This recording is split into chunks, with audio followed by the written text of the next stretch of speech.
O apóstolo Paulo era casado? A Bíblia responde diretamente? A resposta é não. Não há nenhuma afirmação explícita de que Paulo fosse casado ou solteiro no momento do ministério apostólico. Mas, sem dúvida alguma, há fortes indícios que nós vamos trabalhar neste vídeo. Primeiro são as evidências bíblicas relevantes. Em 1 Coríntios, capítulo 7, versículo 7, nos diz o seguinte: Contudo, queria que todos os homens fossem como eu mesmo, mas cada um tem de Deus o seu próprio dom, um deste modo e outro daquele. O apóstolo Paulo está falando aqui sobre os solteiros, as pessoas que deveriam permanecer nesta condição. E ele afirma viver em celibato. Nesta mesma carta, sendo desta vez no capítulo 9, versículo 5, ele não menciona esposa ao defender seus direitos apostólicos.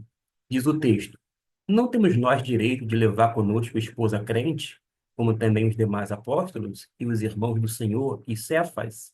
Cefas se refere a Pedro. Agora, ele menciona o direito, mas não o exercício. Uma outra coisa é que quando nós vamos para o texto de Filipenses, lá no capítulo 3, no versículo de número 5, ele diz o seguinte: circuncidado ao oitavo dia, da linhagem de Israel, da tribo de Benjamim, hebreu de hebreus, quanto à lei fui fariseu. Ora, como fariseu, o casamento era altamente valorizado.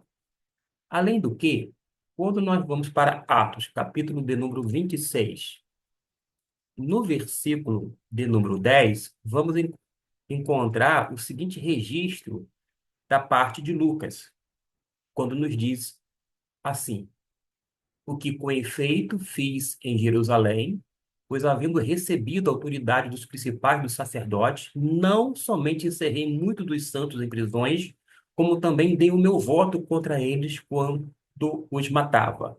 Há um testemunho que foi redigido por Lucas, mas a respeito do apóstolo Paulo, e ele, nesse versículo 10 vai falar que ele era membro do Sinédrio.